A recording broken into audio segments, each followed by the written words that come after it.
तो ये सियासत का महासंग्राम है और इसमें लगातार कुछ न कुछ नया हो रहा है। नमस्कार, स्वागत है आप सभी का। आपके साथ मैं हूं पुनीत। तो आज नहीं आने वाले सिंधिया समर्थक विधायक, ऐसी खबर है कि आज सिंधिया समर्थक विधायक नहीं आएंगे। बेंगलुरु से आज इनको आना था लेकिन ये नहीं आएंगे, ऐसा कहा जा रहा है। सिंधिया समर्थक विधायक आज भोपाल नहीं आएंगे, ये कहा जा रहा है। एयरपोर्ट पर प्लेन आने की लोकेशन कैंसिल बताई जा रही है फिल वक्त। और यह भी खबर है कि बेंगलुरु में ही सिंधिया समर्थक विधायक रुकेंगे। भोपाल एयरपोर्ट से 2 खाली बस भी रवाना कर दी गई। बीजेपी के नेता इन बसों को लेकर पहुंचे थे और कहा था कि उनके कुछ खास मेहमान आने वाले हैं। ये इस बात की दलील दी गई थी। हालांकि ये नहीं कहा गया कि ये विधायकों के लिए लाई गई है। ये कहा गया कि कुछ खास मेहमान उनके आने वाले हैं और इसके लिए 2 बसों को तैनात किया गया था। लेकिन ये बसें रवाना हो गई क्योंकि उनके शायद मेहमान बीजेपी के भी नहीं आ रहे। शोभा ओझा कुछ कह रही हैं, सुनते हैं सीधे। 22 लोगों के साथ धोखा हुआ है। उनको ये नहीं कहा गया था कि सिंधिया जी बीजेपी में जाएंगे, क्योंकि वो उस सिंधिया जी को जानते हैं जो कांग्रेस का झंडा उठाया करते थे, जो गांधीवादी विचारधारा को अपनाते थे। पर आज वो बीजेपी का गमछा लटकाए हुए हैं, गोडसेवादी विचारधारा को अपनाए हुए हैं। ऐसे में ये विधायक, जिनको कांग्रेस के कार्यकर्ताओं ने मेहनत करके जिताया है, लाठी खाई है उनको जिताने में, रात रात प्रचार करा है और 15 साल बीजेपी के हाथों लात, घूसे, लाठी, झूठे केस खाए हैं। ऐसे में विधायक कोई भी भारतीय जनता पार्टी में नहीं जाना चाहता है। लेकिन मैडम, अभी तक ये लोग लौट कर नहीं आए, आगे क्या? क्योंकि विधानसभा स्पीकर ने भी नोटिस जारी किया था और कहा था कि 2 दिन के अंदर पेश। देखिए, जो भारतीय जनता पार्टी और सिंधिया जी कह रहे हैं कि विधायक उनके साथ है, तो क्या डर है? उन्हें रेजिग्नेशन भी दे दिया है, जैसा कि ये बता रहे हैं भूपेंद्र सिंह रेजिग्नेशन लेके गए थे कि ये तमाम विधायकों के रेजिग्नेशन है, 22 विधायकों के। तो जब रेजिग्नेशन भी, जैसा वो कह रहे हैं, अगर उनकी बात माने तो रेजिग्नेशन भी दे दिया, तो वो क्यों डर रहे हैं उनको लाने के लिए? लाए वो यहाँ, भोपाल उनका घर है, उनके रिश्तेदार परेशान हो रहे हैं। अभी 1-2 विधायकों के रिश्तेदार मुझे मिले कि एक बार बात तक नहीं हुई, वो एक झलक देखना चाहते हैं अपने बेटे के, अपने भाई के, पर नहीं। डर है इनको कि विधायक अपनी मन की बात करेगा, विधायक एक निर्णय लेगा, जब वो खुली हवा में सांस लेगा, पर बंधक बना हुआ, ना वो किसी से बात कर पा रहा, ना कुछ बता पा रहा, उसके साथ क्या बीत रही है। तो मैडम, क्या इस पूरे मामले को लेकर कांग्रेस कोर्ट या कुछ अन्य कानूनी विचारों पर? देखिए, कल ही जिस तरह की घटना हुई, उसके बाद मनोज चौधरी के पिताजी ने जाके FIR दर्ज कराई है कर्नाटक में। और साथ ही कल हमारे सीनियर लीडर्स ने, विवेक तनखा जी, दिग्विजय सिंह जी ने कहा है कि हम सुप्रीम कोर्ट का भी दरवाजा खटखटाना पड़े तो खटखटाएंगे, जरूर कांग्रेस इस और एक्शन लेगी। तो आज जिन विधायकों को आना था उनका कार्यक्रम टल गया है और अब कांग्रेस इस मामले पर विचार कर रही है कि विधायकों को छुड़ाने के लिए किस तरीके से कोर्ट की मदद ली जाए। कैमरामैन दीपक के साथ अनुराग श्रीवास्तव, न्यूज़ 18। बिल्कुल अनुराग, ये खबर आ रही है कि कैंसिल हो गया आना, नहीं आने वाले आज सिंधिया समर्थक विधायक। क्या इस बारे में कुछ अपडेट वहां पर है? क्या वहां पर जो कांग्रेसी आपने दिखाया था कुछ देर पहले तस्वीर कि कांग्रेसियों का जमावड़ा था, क्या वो हट गया? क्योंकि 2 बसें तो हट गई, ये बताया जा रहा है।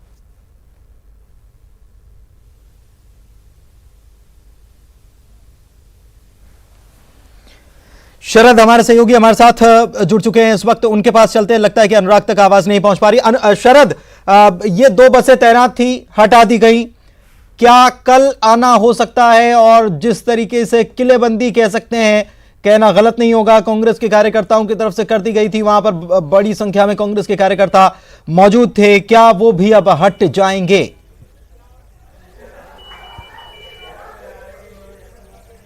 हाँ बिल्कुल, देखिए वहाँ से हट गए हैं और एयरपोर्ट को अब एक तरीके से खाली कर दिया गया है। जो सुरक्षा व्यवस्था भी लगाई गई थी, वो सुरक्षा व्यवस्था भी वहाँ से हटाई गई है। लेकिन ये जो खबर है वो सबसे पहले न्यूज़ 18 ने बताई थी कि हो सकता है कि आज जो विधायक हैं, सिंधिया समर्थक विधायक हैं, वो आज भोपाल ना भी पहुँचें। और हुआ भी वही। और स्पीकर NP प्रजापति ने हालांकि आज और कल, यानी कि शुक्रवार और शनिवार को 2 दिन उन विधायकों को बुलाया था व्यक्तिगत तौर पर पेश होने के लिए, जिन्होंने अपने इस्तीफे विधानसभा सचिवालय को ईमेल के जरिए भेजे थे। तो ये एक वजह मानी जा रही थी। अब कुछ देर पहले ही विधानसभा स्पीकर का भी बयान सामने आया है कि वो आज उन विधायकों से मुलाकात नहीं करेंगे। वो जो विधायक हैं वो विधायक अब कल ही उनसे मुलाकात कर पाएंगे, क्योंकि आज उन्होंने 3 बजे तक का जो वक्त है वो उन विधायकों को दिया था भोपाल में आने का। तो अब ये माना जा रहा है कि हो सकता है कल वो विधायक आएँ या वो उनसे मुलाकात करें। जी, ऐसे में क्या वो बेंगलुरु में ही रुकेंगे या कहीं और ले जाया उनको जा सकता है? क्योंकि जिस तरीके का पूरा सियासी शतरंज बिछी हुई है उसमें ये बीजेपी का एक रोल, भले ही बीजेपी नकार रही हो, लेकिन बीजेपी के नेता उनके साथ हैं, ये बात सामने आ गई। ये भी सामने आ गया कि वहां पर एयरपोर्ट पर 2 बसें तैनात थीं और उनको हटाया तक नहीं गया, 144 धारा लगी थी। फिर ये कहा गया कि कुछ मेहमान आने वाले हैं, लेकिन बीजेपी के शायद वो मेहमान भी नहीं आ रहे, इसलिए बसों को भी हटा लिया गया। सर,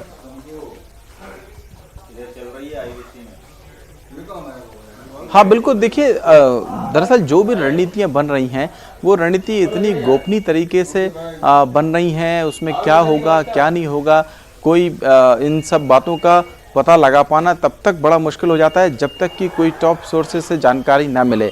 जो जानकारियाँ आती भी हैं वो इसी तरीके की हर मिनट के हिसाब से जानकारियाँ बदल भी जाती हैं, और यही वजह है कि जो रणनीति बनाई गई थी, क्योंकि आज जो जानकारी थी उसके मुताबिक जो 3 चार्टर प्लेन थे उनसे विधायकों को आना था, वो आ रहे थे। पहले ये सूचना थी कि हो सकता है कि सिंधिया के नॉमिनेशन के दौरान वो मौजूद रहें, फिर उसके बाद ये जानकारी आई कि हो सकता है वो स्पीकर के पास जाके अपने इस्तीफे दें, और फिर आखिरकार में जो खबर निकल के आई वो ये कि वो विधायक नहीं आ रहे हैं, और अब जो जानकारी है उसके मुताबिक वो बेंगलोर में ही रुकेंगे। हो सकता है कि बेंगलोर में भी उनकी बीजेपी के कुछ नेताओं से मुलाकात हो सकती है।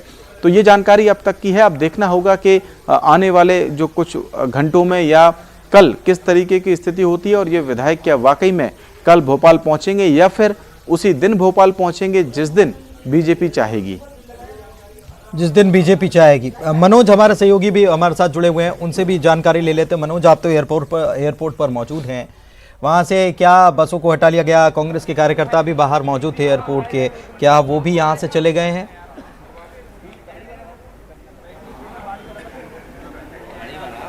जी बिल्कुल, जिस तरीके से खबरें आई कि जो बेंगलुरु से जो विधायक आने वाले थे वो अब नहीं आएंगे, उसके बाद जो है यहाँ पर जो बीजेपी जो 2 बसें लेके आए थे वो बसें यहाँ से पहले खड़ी थी, लेकिन यहाँ से अब उनको भी रवाना कर दिया गया। साथ में जो पुलिस का फोर्स था, जो गनमैन लाए थे करीब, जिनकी संख्या करीब 31 थी, उन गनमैनों को भी यहाँ से रवाना कर दिया गया। इसके अलावा एसटीएफ का जो फोर्स तैनात था वो भी फोर्स यहाँ से आप देख सकते हैं कि पूरा जो गलियारा बनाया गया था विधायकों के लिए, वहाँ पर सन्नाटा पसरा हुआ। जो तैनाती थी पुलिसकर्मी की उनको यहाँ से हटा लिया गया। हालांकि अभी खबरें ये आ रही कि जीतू पटवारी जो कि बेंगलुरु गए थे, उनके साथ एक मंत्री और थे, दोनों मंत्रियों के साथ धक्का मुक्की हुई थी जब वो कांग्रेस के विधायकों से मिलने के लिए रिसोर्ट में गए थे। तो वो दोनों विधायक जो है बताया जा रहा है कि एयरपोर्ट पे आने वाले हैं, बेंगलुरु की फ़्लाइट से वो एयरपोर्ट पहुंचने वाले हैं। और जिस तरीके से उनके साथ पूरा घटनाक्रम हुआ, वहां पर भी उन्होंने मीडिया को बताया, प्रेस कॉन्फ्रेंस की, कमिश्नर को ज्ञापन भी सौंपा उन्होंने पूरे घटनाक्रम को लेके। तो अब वो बाहर जब आएंगे भोपाल एयरपोर्ट के तो फिर मीडिया से बातचीत करेंगे। लेकिन जो सुबह से ये पूरा घटनाक्रम चल रहा था कि बेंगलुरु से जो विधायक हैं 19 विधायक जो आने वाले, जिनकी संख्या बाद में 13 हो गई थी, और ये विधायक जो है बताया जा रहा था कि सीधे विधानसभा पहुंचेंगे, विधानसभा अध्यक्ष से मुलाकात करेंगे, वहां पर अपने इस्तीफों को लेकर वो अपनी पेशकश करेंगे इस्तीफे की। तो ऐसे में वो तमाम खबरों पर विराम लग गया। हालांकि अब ये खबरें निकल के सामने आ रही कि कल हो सकता है कि जिन विधायकों को समय दिया गया है विधानसभा अध्यक्ष के द्वारा वो विधायक जो है आ सके। लेकिन एक तरफ ये खबरें भी आ रही कि जिस तरीके से सिंधिया ने दिल्ली में तमाम बीजेपी के बड़े नेताओं से मुलाकात की थी, ऐसे में उन तमाम विधायकों को दिल्ली में ले जाया जाए और दिल्ली में फिर से मुलाकात करने के बाद जो रणनीति तय होगी उसके अनुसार जो है रणनीति पे काम किया जाए। तो तमाम जो विधायकों के आने की जो खबर थी उस पर विराम लगाने का काम किया है, और तमाम जो पुलिस अधिकारी, पुलिसकर्मी, एसटीएफ के जवान, गनमैन जो तैनात थे, बीजेपी के जो नेता आए थे, एकदम हड़कंप का माहौल हो गया था जब बीजेपी कांग्रेस के समर्थक आमने सामने आ गए थे। धारा 144 एयरपोर्ट पे लगा दी गई थी वहाँ पर जो बड़ी संख्या में बीजेपी के कार्यकर्ता थे उनको बिल्कुल खदेड़ने का ठीक है। काम वो किया। हमने हालांकि तस्वीरें सारी एयरपोर्ट देखी पर- मनोज, आप जो बता रहे हैं सारी तस्वीरें आप ही के मार्फत हमने देखी। अनुराग हमारे साथ जुड़े हुए हैं। अनुराग, अब ये एक बात तो साफ हो गई, अनुराग आपको आप तक आवाज पहुंच पा रही है क्या?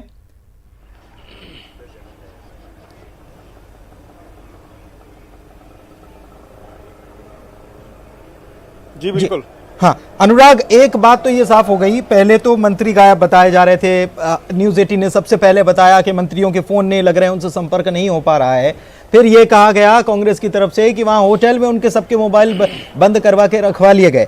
लेकिन बाद में ये तस्वीरें जो सामने आ गई कि वहां घूम रहे हैं, एयरपोर्ट पहुंचे हैं, विमान में बैठने के पहले वहां पर लॉबी में बैठे हुए हैं, ये सारी तस्वीरें सामने आई। अब क्या कोशिश की गई इन विधायकों से संपर्क साधने की? क्या इनके मोबाइल अभी भी इनके पास ही हैं और क्या ये मोबाइल चालू भी हैं?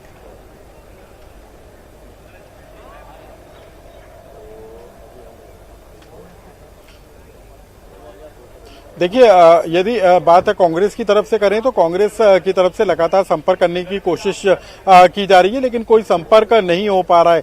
सबसे बड़ी बात है कि कांग्रेस का आरोप इस बात को लेकर भी है कि सिर्फ कांग्रेस के नेताओं का ही अपने विधायकों से संपर्क नहीं हो पा रहा, बल्कि उनके परिजनों का संपर्क भी उनके विधायकों से नहीं हो पा रहा। और यही कारण है कि जो एक विधायक के पिता खुद बेंगलुरु पहुंचे थे और उनसे संपर्क करने की उन्होंने कोशिश की थी। तो इस तरह की शिकायतें जरूर निकल कर आ रही है कि विधायकों के मोबाइल नंबर अभी भी बंद है, या फिर उनको सर्विलांस पे लिया गया, या फिर उनको जब्त करके रख लिया गया है। ये तमाम तरह की बातें अटकलें जरूर लगाई जा रही हैं, लेकिन सीधी सी बात यह है कि कांग्रेस नेताओं के संपर्क में कांग्रेस के विधायक नहीं आ रहे हैं, और यही कारण है कि कांग्रेस लगातार संपर्क बनाने की कोशिश कर रही है। और आज शोभा ओझा भी एयरपोर्ट पहुंची थी इस लिहाज से कि यदि विधायक आते हैं तो उनसे मुलाकात हो पाएगी, लेकिन उन विधायकों के आने का कार्यक्रम टल गया। और अब जो खबर निकल कर आ रही है कि अगले 1 से 2 दिन के अंदर विधायक भोपाल आ सकते हैं। जीतू पटवारी मंत्री जो कि बेंगलुरु गए थे मंत्री लाखन सिंह यादव के साथ,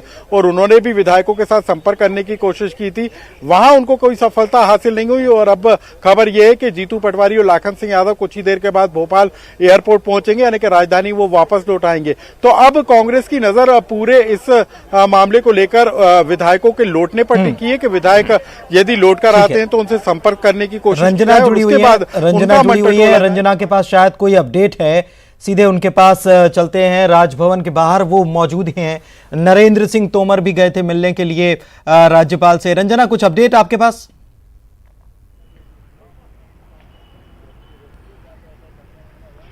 जी पुनीत, बिल्कुल जो राजभवन है यहाँ पर भाजपा नेताओं के मिलने का सिलसिला राज्यपाल से लगातार लगा हुआ है। कुछ देर पहले ही यहाँ पर बीडी शर्मा भी पहुंचे हैं और उन्होंने मुलाकात की, और अब वो मुलाकात के बाद बाहर निकल चुके हैं। लेकिन पुनीत, अगर एक बात गौर की जाए तो यहाँ पर जो भाजपा के नेता पहुंच रहे हैं, लेकिन अलग अलग यहाँ पर पहुंच रहे हैं, यानी अब तक जो 3 से 4 बार की अगर बात कही जाए तो यहाँ पर भाजपा नेता पहुंच चुके हैं। सबसे पहले जो पूर्व मुख्यमंत्री शिवराज सिंह चौहान ज्योतिरादित्य सिंधिया के साथ पहुंचे, उन्होंने करीब 15 से 20 मिनट तक राज्यपाल से चर्चा की, और फिर उसके बाद केंद्रीय मंत्री नरेंद्र सिंह तोमर पूर्व गृह मंत्री भूपेंद्र सिंह के साथ पहुंचे, और उन्होंने भी करीब 30 मिनट तक लगातार राज्यपाल से चर्चा की। और उनके जाने के बाद यहां पर भाजपा प्रदेश अध्यक्ष बीडी शर्मा पहुंचे हैं और उन्होंने भी राज्यपाल से चर्चा की, और अभी बीडी शर्मा यहां से निकल गए हैं। और इसके बाद जो सारी बैठकें हैं वो पूर्व मुख्यमंत्री शिवराज सिंह चौहान के निवास पर हो रही है, यानी वहां पर जो शिवराज सिंह चौहान के निवास पर अभी ज्योतिरादित्य सिंधिया भी वहां पर मौजूद है। पूर्व मंत्री की बात करी जाए, गृह मंत्री भूपेंद्र सिंह वहां पर मौजूद है, केंद्रीय मंत्री नरेंद्र सिंह तोमर वहां पर मौजूद है, और गोपाल भार्गव नेता प्रतिपक्ष भी वहां पर मौजूद है। इन सबके बीच में जब राज्यपाल से चर्चा हुई है, उसके बाद अब सारे जो नेता हैं, भाजपा नेता, इनकी शिवराज सिंह चौहान के घर पर लगातार बैठक हो रही है। आगे की रणनीति भी तैयार की जा रही, क्योंकि जिस तरह से आज कहा जा रहा था कि जो विधायक है वो राजधानी भोपाल पहुंच रहे हैं, लेकिन उनका आना यहां पर कैंसिल हो चुका है। वहीं दूसरी तरफ मुख्यमंत्री कमलनाथ ने भी आज यहां पर मुख्यमंत्री ने भी राज्यपाल से मुलाकात की थी, और अब जिस तरह से भाजपा के नेताओं ने मुलाकात की, इनकी मुलाकात के पीछे ये कहा जा रहा है कि विधायकों की सुरक्षा को लेकर इन्होंने मुलाकात की है, और ये भी कहा है कि जो फ्लो टेस्ट की भी मांग की है उसको भी लेकर यहाँ पर लगातार मुलाकातें हो रही। हालांकि जो भाजपा नेता हैं उन्होंने अब तक मीडिया से चर्चा नहीं की है, ऐसे में खुलकर ये निकलकर सामने नहीं आ पाए कि आखिर क्या वो बातें थी, कौन से वो मुद्दे थे जिनको उन्होंने राज्यपाल के सामने रखा है, और क्या राज्यपाल शरद हमारे साथ जुड़े हुए हैं। शरद, चलिए शरद, लगता है कि हमारे साथ अभी नहीं है, जो कोशिश करेंगे उनसे बात करने की। वक्त है कि ब्रेक का हो चला है, जल्द लौटेंगे। इस बड़ी खबर पर हम लगातार बने हुए। ब्रेक के बाद आपका स्वागत है। तो सियासत का महासंग्राम जारी है और कुछ न कुछ नई खबरें सामने आ ही रही हैं। राज्यपाल से मिलने के लिए तमाम नेता लगातार पहुंच रहे हैं। सबसे पहले मुख्यमंत्री कमलनाथ पहुंचे थे, उन्हें होली की शुभकामनाएं दी और साथ ही में जो हालात बने हैं उसके ऊपर उन्होंने उनसे चर्चा भी की। इसके अलावा शिवराज सिंह चौहान, ज्योतिरादित्य सिंधिया पहुंचे थे, मुलाकात की। उसके बाद नरेंद्र सिंह तोमर, केंद्रीय मंत्री जो हैं, वे पहुंचे, राज्यपाल से मुलाकात की। वी.डी. शर्मा इसके बाद पहुंचे, उन्होंने मुलाकात की। खबर यह आई कि सिंधिया समर्थक विधायक जो भोपाल आ रहे थे उनका आना कैंसिल हो गया है। बाहर गाड़ियां जो उनको लाने के लिए, ले जाने के लिए संभवतः लगाई गई थी, वो भी वहां से रवाना हो गई। हालांकि बीजेपी की तरफ से ये कहा गया कि उनके कुछ खास मेहमान आने वाले हैं। बीजेपी और कांग्रेस दोनों के कार्यकर्ता बाहर ही, एयरपोर्ट के बाहर मौजूद थे और उनके बीच नारेबाजी और भिड़ंत जैसी स्थिति यहां पर बन गई। इसके बाद धारा 144 यहां पर लागू करनी पड़ी। फिलहाल एयरपोर्ट में जो व्यवस्था की गई थी उनके आने को लेकर, विधायकों के आने को लेकर, वो हटा दी गई है क्योंकि ये खबर आई कि उनके आना कैंसिल हो गया है। बेंगलुरु में ही फिलहाल रुकेंगे और आज नहीं आएंगे सिंधिया समर्थक विधायक, ऐसी खबरें आई हैं। दूसरी तरफ ये एक अपडेट आपको और बता दें कि मुख्यमंत्री की सिफारिश पर राज्यपाल ने 6 मंत्रियों को बर्खास्त कर दिया है। बर्खास्त 6 मंत्रियों के विभागों का बंटवारा भी कर दिया गया है। विजय लक्ष्मी साधो को महिला बाल विकास मंत्रालय दिया गया है, जो कि पहले इमरती देवी के पास था, लेकिन उनको बर्खास्त करके अब विजय लक्ष्मी साधो के पास ये जिम्मेदारी चली गई है। मंत्री गोविंद सिंह को खाद्य नागरिक आपूर्ति का जिम्मा दे दिया गया है। बृजेंद्र सिंह राठौर को परिवहन मंत्रालय दे दिया गया है, जो गोविंद सिंह राजपूत के पास था। सुखदेव पासे को श्रम विभाग मिला है, जो पहले सिंधिया समर्थक जो मंत्री हैं उनके पास था, जिन्हें बर्खास्त कर दिया गया है महेंद्र सिंह सिसोदिया के पास। इसके अलावा जीतू पटवारी को राजस्व विभाग दिया गया है। कमलेश्वर पटेल को स्कूल शिक्षा विभाग, जो कि प्रभु राम चौधरी के पास था, उनको अब कमलेश्वर पटेल को ये स्कूल शिक्षा विभाग सौंप दिया गया है। तरुण भनोत को स्वास्थ्य विभाग, जो कि बर्खास्त मंत्री जो हैं तुलसी सिलावट, उनके पास ये विभाग था, अब ये तरुण भनोट को दे दिया गया है। तो ये तुरंत बर्खास्त करने के बाद तुरंत विभागों का बंटवारा भी कर दिया गया है। कमलनाथ कैबिनेट से किस किस की छुट्टी हुई और छुट्टी नहीं हुई, बर्खास्त कर दिया गया, ये हम आपको बता रहे हैं। देखिए ग्राफिक्स के जरिए किन मंत्रियों को क्या प्रभार मिला है। विजय लक्ष्मी साधो को महिला बाल विकास, गोविंद सिंह जो है उन्हें खाद्य नागरिक आपूर्ति विभाग गोविंद सिंह को मिला है। बृजेंद्र सिंह राठौर को परिवहन विभाग की जिम्मेदारी सौंपी गई है। और इसके अलावा सुखदेव पासे को श्रम विभाग महेंद्र सिंह सिसोदिया के पास था। और महेंद्र सिंह सिसोदिया, आपको याद होगा, जिन्होंने कहा था कि इतने काले घने बादल छाएंगे, सिंधिया को अगर नाराज किया कहना मुश्किल होगा, वो है। और इसके अलावा कमलेश्वर पटेल को स्कूल शिक्षा विभाग, जो कि प्रभुराम चौधरी के पास था, लेकिन प्रभुराम चौधरी भी सिंधिया समर्थक विधायक हैं और मंत्री थे, उनको बर्खास्त कर दिया गया। स्वास्थ्य विभाग तुलसी सिलावट के पास था, अब तरुण भनोत को दे दिया गया।